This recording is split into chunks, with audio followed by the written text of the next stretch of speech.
Yeah. You gotta work. You gotta work, grind, shine, it's mine. Gotta show everybody it's my time. Getting here, you gotta work, grind, shine. Never mind who talking down, cause they lying. Don't talk, you gotta work. Welcome to Let's Talk with Carl Lee. Let's Talk is proudly presented by attorney Frank Walker. Real talk, real experience, real results. FrankWalkerLaw.com. Let the conversation begin on Let's Talk. Hello, ladies and gentlemen. This is Carl Lee with Let's Talk, and I have in the building, I have my two co-hosts, Hollis Lewis. Hello. And Lisa Odie. Hello. Now hold on. Now, before we get started. Here we go. Before we get started, I'm going to turn my headphones up. I need y'all to tell me, I need Miss Lisa, Mr. Carl Lee, to tell me how right I am. That's probably going to be taking a lot. A particular quarterback, Sam Darnold. Now, last year, I told you you don't trade a quarterback who led you to 14 wins in the playoffs. So, back-to-back years, Minnesota 14 wins, Seattle 14 wins, and now they are in the NFC Championship. So, I need you two to tell me how right I am. Hold on, Lisa. Hold on, Lisa. Yes. Hold on. How right I am. He was.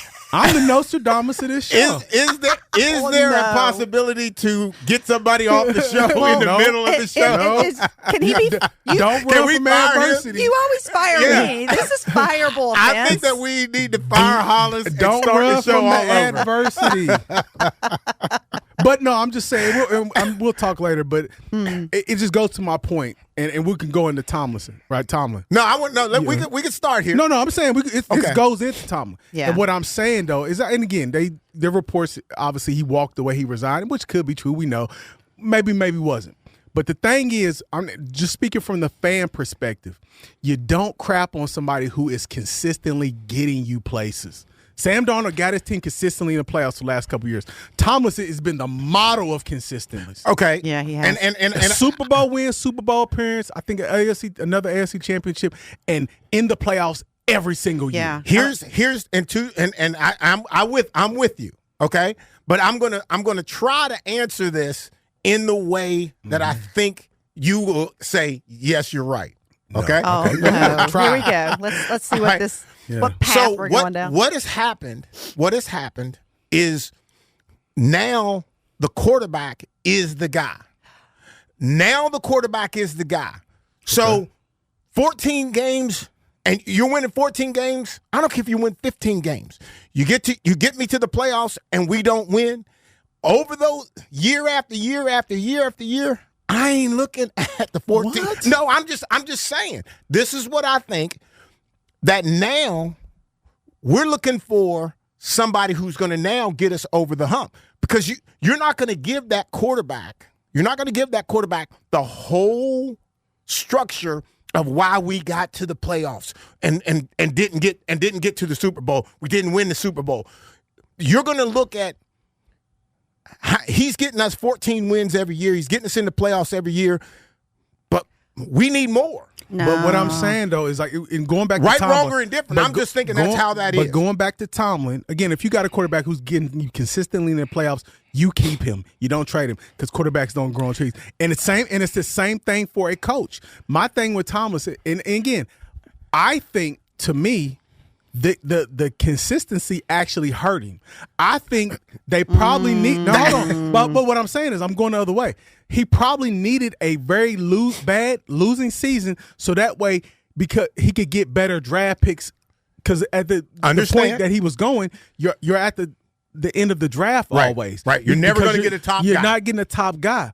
And the fact of the matter is what I'm wondering, where's the GM at when it comes to Tomlin? Because he, like the quarterback, you're not picking out the quarterbacks. You're not picking out the players, at least on your own. Right. I mean, I'm going to throw some theories out there. They're not conspiracy theories, but they're just facts that are coming out now that the dust is settling with Tomlin resigning, as they said. But, in 19 years, Tomlin, he held the most consecutive non-losing seasons. in the NFL. He had the longest streak in NFL history, okay? So we know, he's consistent, just like you said, Hollis. But here's the thing. The Steelers, they still have contractual rights to him for another year, okay? Mm-hmm. So if anybody would want to hire Tomlin in the next season, for the next season, they would likely have to do a trade for him. So, I think that kind of muddies the waters, that fact is there. I don't think that's being advertised as much. I know he said that he wanted it, to have personal time with his family and take a year off. But I also think that he and maybe Art Rooney the second probably had a conversation about that. I believe that. Yeah, I believe that. And so it wasn't a forced thing, but also it wasn't something that I don't believe Tomlin wanted to completely sit a year out, but he probably made an agreement with Art Rooney that he would, just for the fact that it's the organization. He loves the Steelers. I believe that. I don't think he didn't walk away. Okay, so you think there's I do not think he walked away. I think that there was, and the reason why is as soon as it came out, he's getting all of his retirement or whatever, he's not losing anything. So he's getting everything that possible that he could get. But I think he left $16 million on the table, right? I think so. Yes, but the 16 he left ain't gonna hurt him from what he's getting. Okay, I agree with that.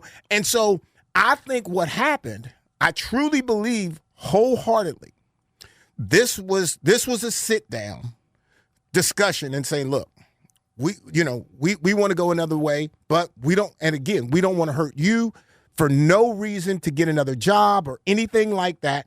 I think there was so much mutual respect for him that, but again, they wanted to move on.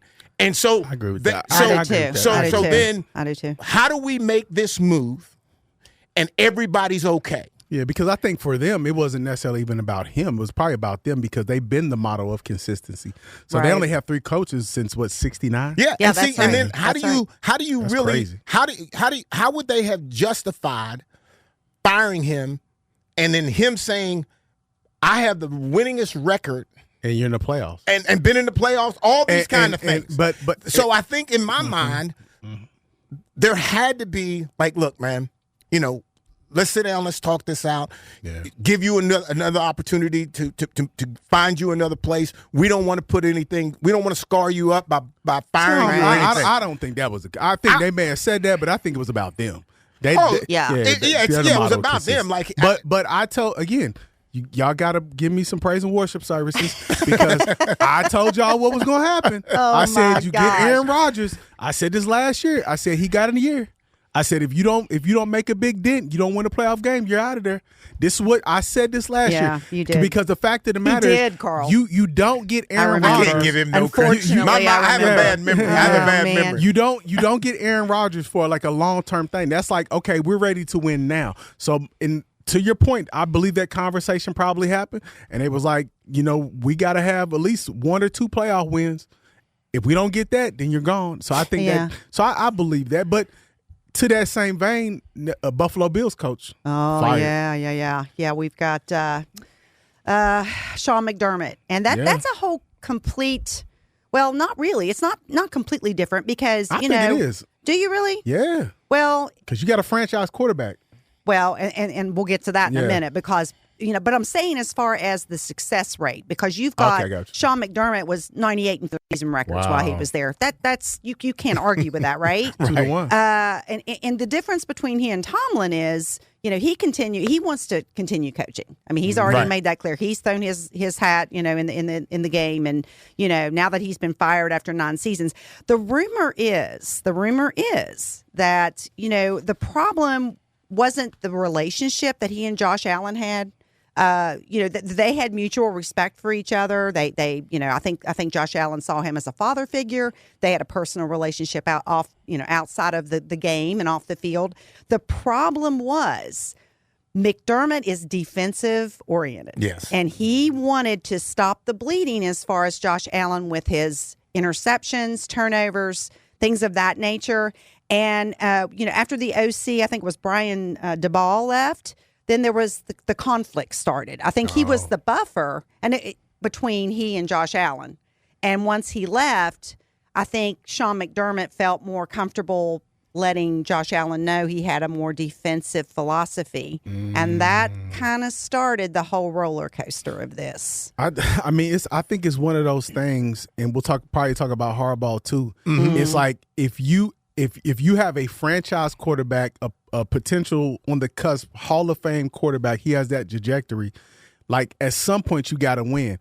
And if you look at the playoffs this year, as far as Josh Allen's concerned, you're not going against Patrick Mahomes. You're not going against Joe Burrow. You're not going against Lamar Jackson. So really, in the Buffalo Bill probably fan base and locker room and administration, this was their year that they're supposed to win. And if you don't win, but I will say this too, we could talk about coaches, but Josh Allen, he had 5 turnovers? Yeah. You can't do that. And you kinda quote proves- unquote their best player in the world. Kind of proves 5 Coach turnovers. McDermott's point, right? Yeah. I mean, that's what he wanted to work on and take care of, and yet he gets fired for that philosophy. Yeah. Well, and again, to Hollis, I'll go with you. You can't. I don't care what position you play. You can't chatter about anything, money, or anything disruptive of the team, and all of a sudden you get into a game, a big game, a playoff game, and you do nothing. Yeah. You play bad. Is Josh Allen that type of player though? Did he? I wouldn't. I know a lot of not to the quarterbacks media. are like that. What you're talking wouldn't about? say that. I don't think he's that. He doesn't fit But- that stereotype. You're the what best else- player in the world. Well- quote unquote, you got to show up. You got to man. show up. Yeah, you got to show up. I agree with that. And again, to take that even a step further, you have to step up not in just the regular season. The games that you must win, those games that playoff game, that second playoff game, get to the Super Bowl. Yeah. You might be able to lose the Super Bowl once or twice, but you can't lose in the playoffs. Yeah. And just think that you're going to be okay because they're looking at you. It's first to get there. Then once you start getting there, right. Now you got to start moving up. And see that to me, that's the difference between Tomlin and Harbaugh and McDermott, because Tomlin never, since Ben Roethlisberger retired, he never had a franchise quarterback. You're right, absolutely right. You got in Baltimore and Buffalo, you have 2 quarterbacks who are in their prime, and you're still not getting over the hump. So I would just say, man, I mean, I understand, far as them letting those coaches go, but just in the case of Buffalo. That game was on Josh Allen. I'm with you on that. And I will say this too, not to give him no excuses, but you do have. I mean, they had a pretty rough road trip because you got to go from Buffalo, then you go to Jacksonville, and the next week you turn around and you go on a Mile High. That's not an easy road trip. The travel probably played a part, but this is kind of a pattern that Josh Allen had this year. Yeah, and that's what I said. Sean McDermott wanted to do something to kind of alleviate the issue of his turnovers and maybe, shift the philosophy of the offense a little bit from the pass more to the run. Yeah. And I think that's when, Josh Allen, and here's the thing about it. I mean, Josh Allen was so emotional during the press conference after the game. He was, it makes you wonder, was it a combination of knowing maybe? Because he had to be aware. I don't know. You don't think? I don't think 5 turnovers. That'll bring the tears out. Yeah. That'll bring the tears out in you, man. Yeah. That's a rough day. I'm with Hollis. I think when you start, but he had to have a certain awareness. Management is not going to do anything that their franchise quarterback is not happy about. True that. But okay, so if Hollis, and you know this for a fact, at least I'm sure you even know this just for the facts of it. You're in a major game, and you're one of the guys. Like, you're one of the dudes. He's the guy. He is the guy. But I'll even make the case that even one of the guys. No. You have to. I can appreciate his passion, crying and all that. But you didn't show up. You said that with a smirk on your face, by the way. But that's coming from a defensive guy, right? You didn't. Hollis, you know what I'm talking about. You didn't show up. Yeah, and I think that, go ahead. And when you don't show up in a game like that, you are saying, or your actions are saying, you're not ready for this. I know how bad that I wouldn't go that far. He just had a bad game at a bad time. There's no such thing as a bad game at the bad time. You can't have a bad game at the bad time. Not in the NFL. Not for long. It don't work like I that said, way. If you look at all these guys, if you look at this situation, there is some reality of you need to be great now. We're looking to be great now. And again, I agree with you on that. But like I said, I think he had a bad game. The picks. Those can be, some of those maybe contribute to the defense just making better plays. I think the biggest issue probably was the fumbles. Yeah. That's maybe something you could control a tad bit more. And like I said, I just think he had a bad game, a bad spot. Well, let me ask you both this, guys. So, you've got the second winningest coach in franchise history. Okay, that's what Sean McDermott meant to the Buffalo Bills, okay? He's only behind Marv Levy. Is it Levy or Levy? Levy, isn't it? Levy. Good, I said it right. All right. You're taking my word. Okay, well, the audience can correct me later. I'm sure they will. So how can you justify his firing today? I mean, when you look at like you just said, Hollis, you look at the play of Josh Allen. You look at what happened during the game. How in the world can you blame it on him? I don't understand. Because somebody got to take the blame, and you're not getting rid of your franchise quarterback. Right. And that seems to be a trend in the NFL. Yeah, I mean, you got 9 NFL coaches who have been fired. That's like, about like over a quarter of the league is gone? You know what I'm saying? And Harbaugh, we got to talk about him too. Well, and again, if I'm the head coach, and I feel like we're in that case, there's a great chance that somebody could be knocking on my door. You know what I'm going to do, Hollis? I'm coming knocking on your door because you're the quarterback. I'm going to try to make sure management and all the people who are involved in my firing or hiring, letting you know I'm trying to make some changes. I feel like I got to make changes. No, you're not making changes with a Josh Allen. There's absolutely no I'm not way. necessarily. Josh Allen is the one telling them the changes that he thinks needs to be made. You made. can have that opportunity, but in most cases, okay, if you think that you're going to be gone, and I don't think Josh, there was no place for him to think that there'd be no reason for him to be gone. Yeah. Okay. No.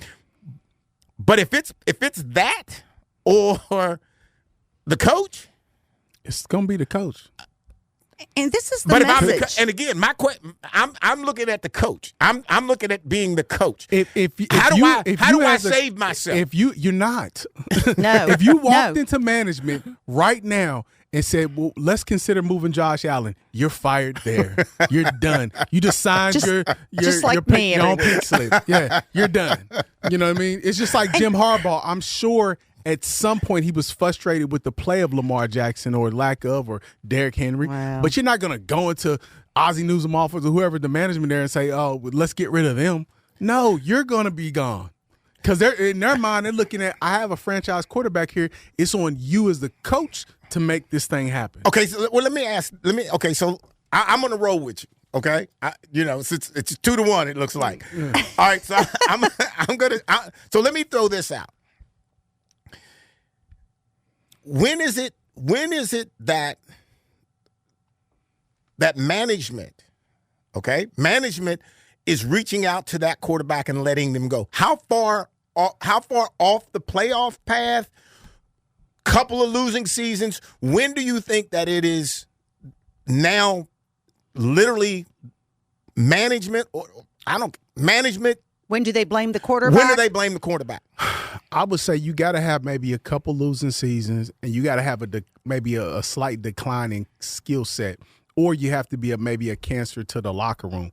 Because, again, quarterback elite play at a high level, and you've been doing consistently, although you may have not gotten to the Super Bowl, but if you're getting like a Josh Allen, if you're getting to the playoffs, you're getting to the AFC championships, like you're getting far, you got great stats, great numbers.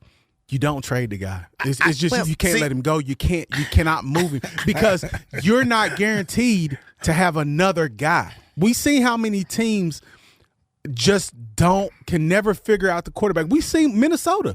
You had Sam Darnold 1 year, you're in the playoffs, you win in 14 games, and the next year you're sitting at home. And the biggest change was Sam Darnold. I'm sure there was Yeah. other little micro changes, but the big change was that quarterback position, and nobody would even consider him an elite guy. And what I'll say is, to that, getting in the right system. Sometimes getting in the right system. That's a good point. I agree with helps that. you even more. Yeah.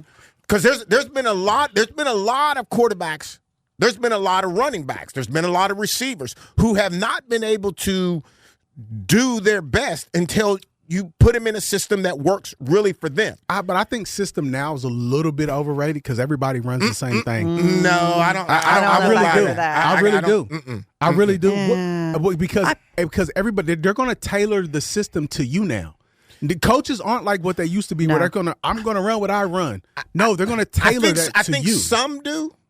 Nah. And I don't think they all do. I think there are still that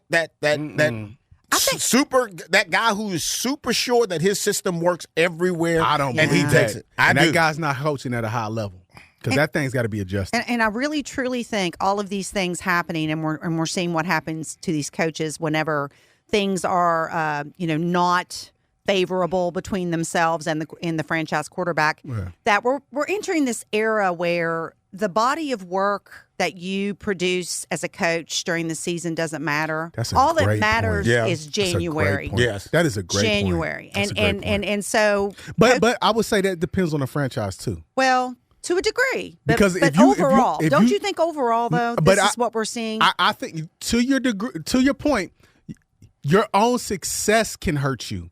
So if you are a person who consistently gets there, like I said, you consistently have good regular season. Like Tomlin. Then that don't matter no more. What are you doing here? But if you're coaching in Miami and you get Miami to the playoffs, great. See, that's what I said about Tomlin.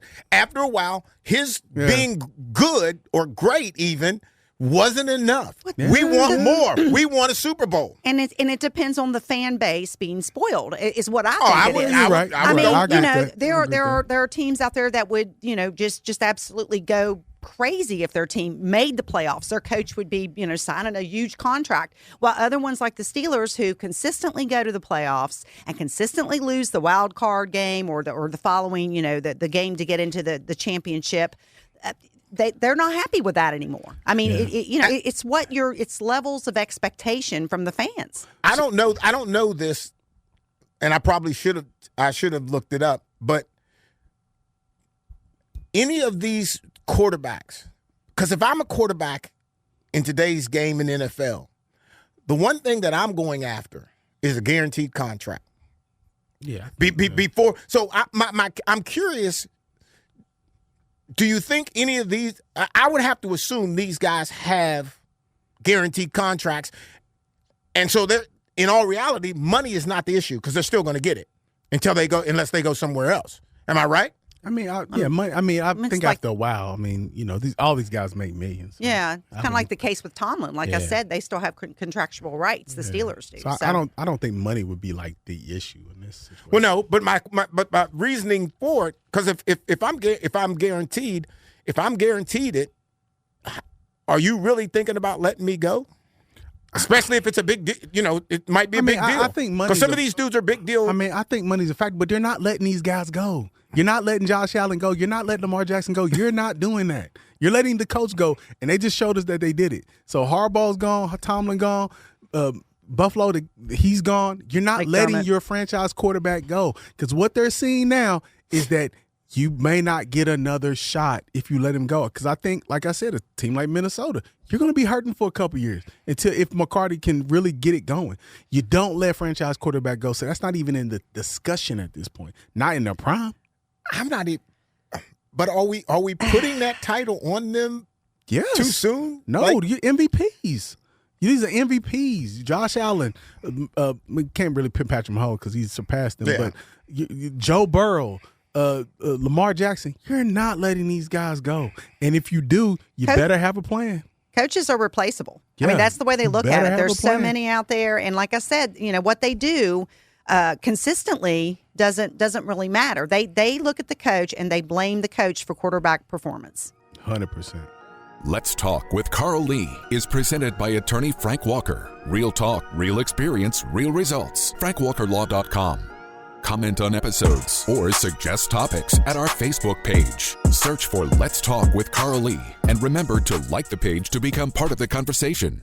Let's face it, bad things happen to good people. Seriously injured in a car accident, trucking accident, or even wrongfully arrested. Life happens, and when it happens to you, you will need sound legal advice and aggressive representation. That's when you call attorney Frank Walker at 304-413-0179. That's 304-413-0179. Lock it in your phone, text it to a friend. 304-413-0179. Or visit online at attorneyfrankwalker.com.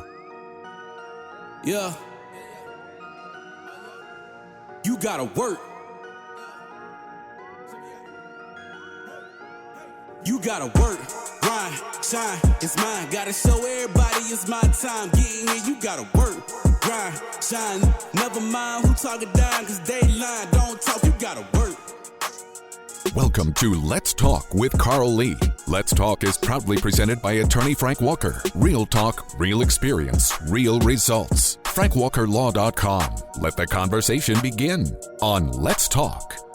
Unfortunately, that's what we've come to, Carl Lee. So we got the playoffs. So we got New England beat Denver, and then you got Seattle versus LA. That game last night was phenomenal. That's one thing I will say. I went to bed. These playoff the playoff games have been great. Like it was like the only one that was like the Seattle San Francisco. That was a blowout. Yeah, that was. But other than that, these games have been epic. These have been some really good games. And like I said, I was not a believer in Caleb Williams from Chicago. I was not a believer. He turned me into a believer last night. That one pass, that Hail Mary, gosh, unbelievable. But even Matt Stafford, I mean, the passes he was making, he's not a spring chicken anymore. I mean, he was throwing darts and dimes just all over the field. Great games. So who do we got? So we got we'll start with New England versus Denver. Who we got? See now, if are we going to Denver? It's at Denver, right? Yes. If Bo Nix were still in the game, yeah. Then that would be an easy decision for me. I would go Broncos. Yeah, I would have said Broncos. Wow. But now that they're going with their backup quarterback, with him being out, and who is it? May? I think it's Drake May. He's like that young quarterback for the Patriots that's supposed to be. Drake May is really good. Really man. good. Yeah, he's good. So I think it's kind of a toss-up now. I would have gone definitely with Denver, but now I think the Patriots may have an edge, other than the travel piece. Yeah, they got to go to Mile High, but I would go with the Patriots on that one as well. Who you got? I'm going to go against both of you. I'm going to go to Denver just for the sake of going opposite. I don't want us all three to be. I want to be able to say. Can you do something with our host? He's very contrary tonight. I want to be able to say I won. So. Then we got then we have the next game. We got Seattle and LA, the Rams. I think both that NFC West teams. In the championship, that's going to be a good one. I think that's the blowout game. You think that's the blowout game? I think Seattle. I think Seattle's good. I might. They're fast. They're might be good with on Lisa both on sides that. of the ball. Yeah. I would agree. I think they win it all. To be honest, you think Seattle? I do too. That's crazy. I do. That would be wild if they win. I hope I get that right so I can start the show like you did today and remind you guys. Yeah, he bullied the show. Oh, I had to let y'all know. I mean, I told y'all. Believe me, I remembered. I just hope you didn't remember. She tried to forget it first. She was trying to act like Coach Lee and forget. No. I told you what was going to happen. That's so funny. I would probably go with LA in that. Where is it? Is it in? It's in Seattle, right? Yes. Man. Yeah, that's a hard one. I mean, I'm going to go with Matt Stafford. So I'm going to go with LA to go back. I'm going to go with LA. All right. I'm going to go with LA. I think they'll get it. You're going to stay on that one, are you? Yeah. All right. It's all right. Who you got, Coach? I'm against you. Y'all want to come He's holding a grudge? I'm against you. I already said it. He's against both of us, Hollis. Don't let him fool you. The only reason I released this because she's on the same side with me. So, every once in a while. And right now, probably about a half an hour, maybe about an hour, we're going to have the college football championship. The one thing I wanted to ask you guys is that one thing they've been saying about Indiana, and they've been talking about the trend, they've been kind of, it's sort of been like they've been kind of going back and forth. It's been an interesting argument for and against Indiana, because what they were saying on one hand is that this is an example of how NIL and the transfer portal works, that you could take a school like Indiana who's never won anything in football, right, and they can ascend to being in the championship. Yeah. But on the flip side of that, the player, the average age is about as old as me for Indiana. Like, they got a lot of 23, older. 24, 25, 26 years old playing. So they got a lot of quote-unquote grown men playing for Indiana. So it's kind of one of those things. It's like, it's a good part of the transfer portal in NIL, but it's also showing the bad part. Like, what do you guys – how do you look at that positively or negatively? I look at it as negative. And I think that NIL should be – if we're going to do this that way, if we're going to play around with NIL, that's how we're going to build our team. There has to be an age limit or some peak to where you no longer are able to get money to play.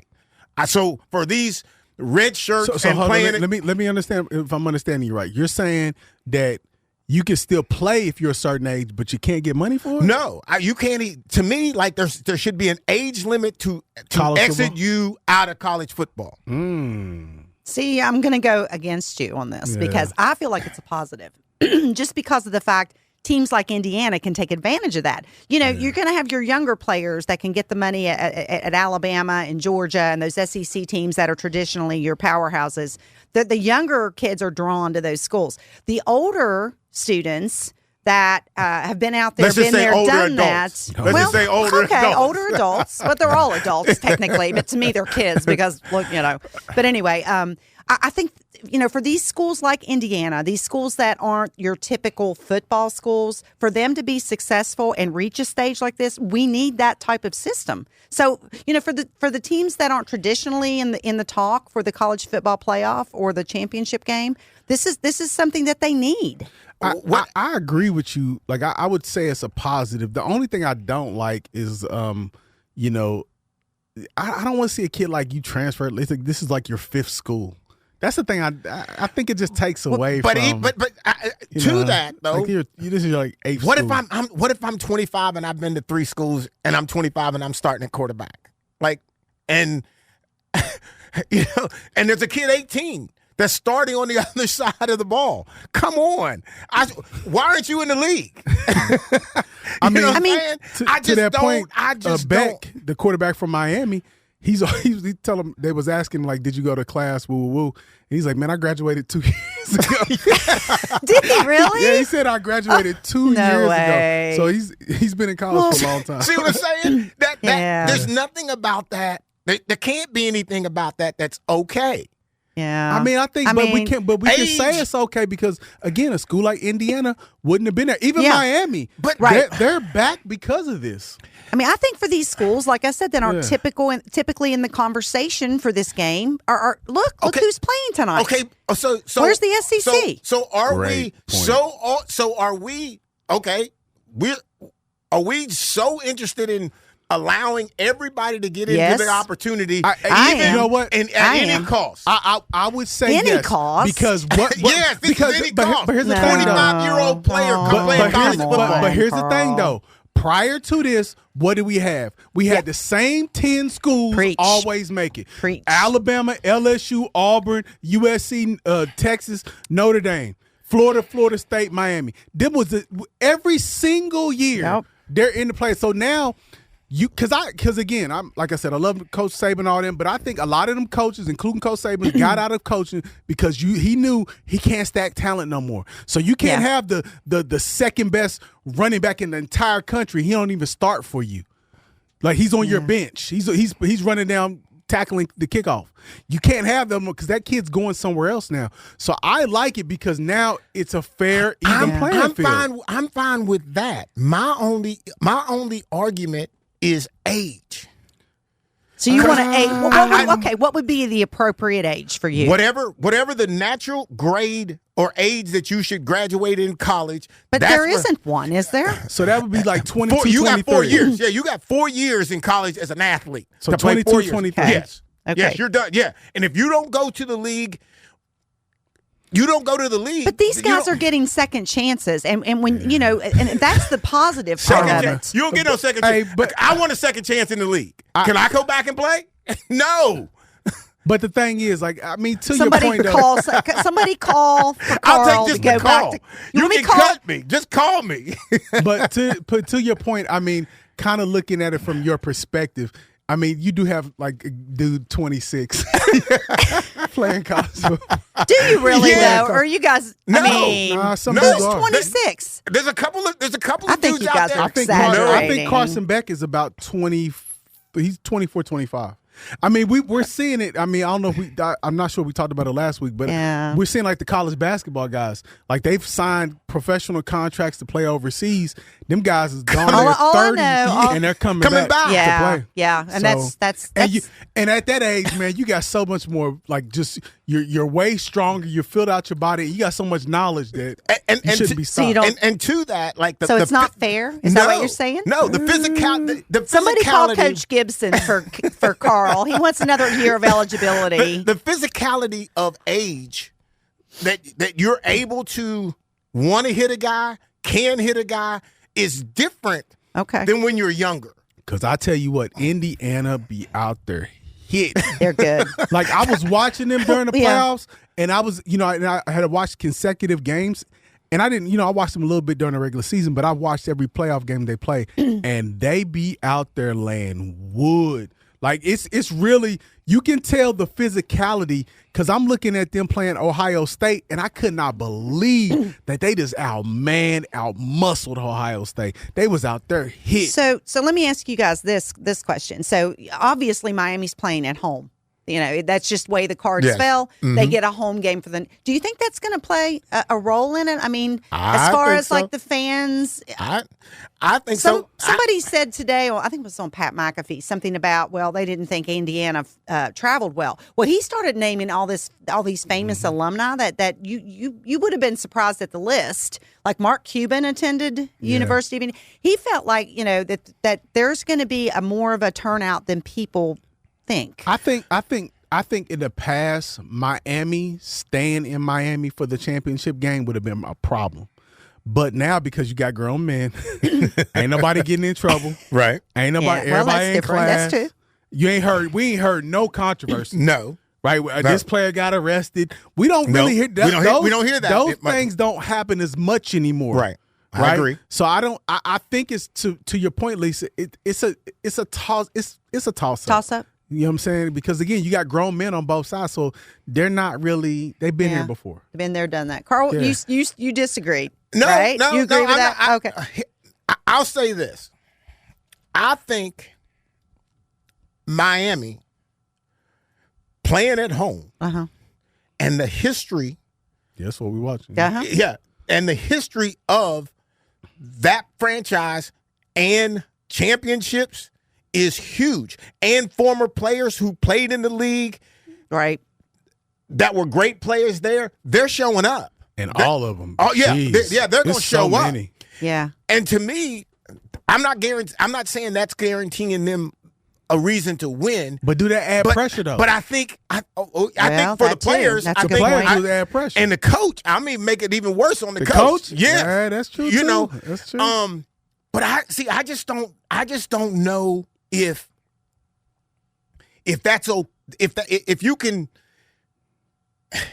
put that team out there, you put the University of Miami out there with all of the guys who have been there before, have won national championships, all those kind of things, and you're a 19, 20-year-old kid out there playing for the University of Miami, and you're looking at these dudes. First of all, you're starstruck. Yeah, that's a good point. Are you? If you're young. A lot of these guys have probably been around at practice and all that. Yeah. Are you starstruck, though? Because these guys these are young kids. I don't even know if there might be some grown men who watch them.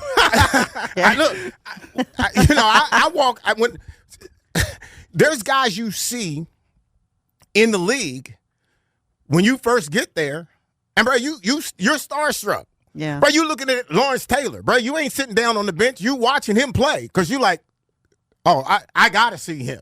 I can't imagine these young guys. And then the foolishness that the one player for the University of Miami Come shows on man. the sideline. Don't leave him alone. That to me leave is 47. leave that 747 jet alone.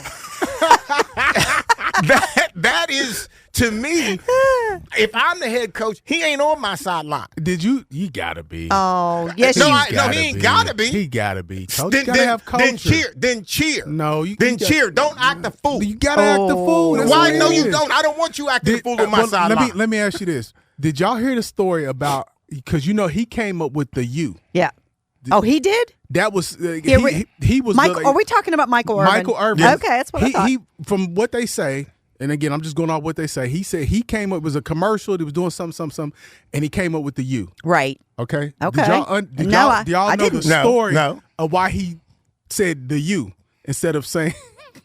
No. I don't know if I can say this. All right, okay. I think he didn't want to say hurricane because I think Miami had just had a hurricane like in the area, like during that time or something. And he also didn't want to say anything with Kane in it. So I'll leave it there. So he came with the moniker the U. Oh, God. Okay, so that's a problem. Oh, that's a problem. We'll leave it there. You figure it out. Oh, no. And I will make this case, and Lisa, you can jump in after I say this. I think the University of Miami probably has the strongest and the most decorated football players. I would agree in the league. Yeah. Over the time. Yeah, from like college to the league. Yes, college to the league. I would agree with that. And to be part of that, yes, and to be part of that, and to be welcomed back to be somewhere on that sideline. I'm not saying all of them are there, but come on, some. There he is. There's the U. You can't leave out 747. You walking can't out. leave out 747. He would not be on my sideline. Oh, my gosh. cannot leave out Okay, you two. 747. He on my side. I can't wait. No, he ain't All on right. mine. I can't wait. Let's talk about this game for a second, guys. Let's get off that conversation. So, what do you think the keys are to Indiana and Miami? What does each team have to do to be able to win tonight, you think? All right, I'm gonna jump in first, Hollis. Okay. The only way you beat Miami is you're gonna have to beat them up. Okay. You're gonna have to beat them up. They're too athletic, they're too fast, they're too confident for you just to be out there just grabbing them, putting them down. At some point, they're going to score. Some point, they're going to make a big play. Some point, they're getting the first down that they need. They're going to show up like they're supposed to win. Okay. I would say neither one of these teams have like prolific and great offenses. I think each team has a good, solid quarterback. I don't think either team quarterback is great, like a great college. I don't think he's a great. If you look at his stats, he's not a great college. He won the Heisman. But this is a weak quarterback class. He's not. Neither one of these are great quarterbacks. So what I'm going to say is that, number one, offensively, neither team can afford a bunch of turnovers. You cannot afford turnovers. Yeah, true. And I would also say, and people, take it for what it is, your punter is going to be key in this game because, like I said, I don't think you're going to have long, sustainable drives. It's going to be a lot of 3 and outs, and your punter has to get off good punts and put you in good field position. So I think the punter for each team is going to be critical. Now, individually, Miami, because they're playing in Miami, you can't let the emotions of that. You have to control your emotions. Then you got to get that dude off the sideline. Yeah, no. Touche. But Miami's got to control their emotions because now all the pressure is on them. So they really got the pressure, right? Yeah. And I would say, for the other side, you can't let because I don't think Indiana really has, although they're number one, I don't think they have the pressure in this. Okay. And Indiana, for their side, you can't make the big mistakes, and you got to come out there and play bully ball. You got to hit them. Yeah. You feel like it's going to be a low-scoring game, it sounds like. Okay. I would say 17-13, maybe 20-17. It's going to be tight. I can see overtime. Okay. Well, I think there's 2 keys for each team, and I really feel like with Miami, they have to generate a rushing attack, obviously. Yeah. And also they have to put pressure on Mendoza. Yeah. So, that's their 2 specific jobs. I think with Indiana, they led the nation this year in turnover margin. So if they can keep doing what they're doing, keep their turnover rates low. And getting those turnovers. And getting those turnovers, from Miami, I think that's the key for them. But, and here's the thing, guys. When this airs, this is going to be long gone over. So we may all look like, fools whenever this airs on WCHS. But I think it's going to be a great game. I can't wait. I do think it's going to be. I really do think it's going to be a good game. And I do, like Hollis said, I think it's going to be something close. Mm-hmm. But I will say this, Hollis, if somebody gets a run, you could end up getting a blowout on one side too. I agree with that. I agree with that. Either to the point of defense is playing as well as they should, as well as they're supposed to, you got a close game. No, I agree with that. One of them, if you found a way to beat that defense, then you're in trouble. Now, who? Let's make predictions. Who we got? Oh, you want to go first, Carl? I'll go first. And I've said I can't remember the team I said last week, so that tells you I'm starting all over. Okay, Lord, I'm starting all over again. Help us, Matt. Matt's back there shaking his head. Can you run Our that? producer. Can you check the show last week? So I'm gonna take the long shot, and I'm gonna take Indiana. See, I love 747. I love the playmaker, and I think this is actually great for college football to have Miami back because I agree. Because I think of all the schools in college football, Miami has a distinct culture. It's a culture around the Miami Hurricanes and everything that it represents from the early '80s all the way to now, and it's a continuity that's built within that. I'm going to comment on that later. So before we do, but I got to go with the West Virginia guy, Signetti. I thought he's done a great job, and I want to see somebody different winning in college. So I want to see history. So I'm going to Indiana. Yeah, I'm kind of Team Hollis on this. I think Fernando, Mendoza is going to have a great game. If he can just continue his accuracy and, his decisive play, especially in the red zone, and they've proven that they belong here. I mean, the way they've manhandled the teams before getting to this particular game and undefeated. I'm kind of leaning. I'm Team Hoosiers tonight. Do we think? Jeez, look at that. Do we think? Oh, that's Wow. Yeah. We're just looking at some stats. Indiana has a program has 530 wins to 715 losses. Miami has 686 wins to 393 losses. This is Indiana. This really is their first rodeo, is what that says. Miami has 5 national titles. Indiana 0. Miami has 2 Heisman winners. Indiana 1. This year was the Heisman winner. That was rough. Yeah, jeez. Historical perspective. Yeah. When you look at history, that speaks loudly. Yep. Yeah. I have to ask the question of, okay, so everybody understands the history of Miami, okay, and if you don't, you're just too young, okay. Yeah. Miami was in one specific span of time was the most dominant football team, was producing the best and the most NFL players, and there's been a change to that. Yeah. And to your point, Hollis, about Indiana, that's we used to know that as a basketball school solely. Yeah. Right. And now here they are, deservingly in the championship game here. I think being new to this for Indiana, I think it's going to be hard for them to win. You think so? I do. Are you changing your pick? I ain't changing my pick. I'm just saying. I just don't. You think they'll struggle? I think unless they come out and be able to play. But when was the last time Miami realistically It's been there? been a while. Even though they've got the history, it wasn't these kids. But are you making the argument that culturally they're sort of wrapped in it? Yes. Is that what you're saying? Yes, I'm saying that the University of Miami, to them and to the fans, bro, they win it last year. You know what I'm saying? Yeah, I see what you're saying. And for Indiana, here we are. This is new, and we can act like however we want to act. But so you're saying there's some pressure on them yes. because it's like this is new. The first time. You can fake it. You can fake it. You can do all that, but you're going to have to play. They're going to have to play. What you think, Lisa? I think they're the real deal. I mean, I don't question that. You can't get here without plus being they're all men. They're grown men. Yeah, they got 401ks. They got their children at the they're game. okay. Yeah. But I do. I just this is one of those kind of games to where, and to you all's point about age, but age and being new to this champion, this being going after a championship.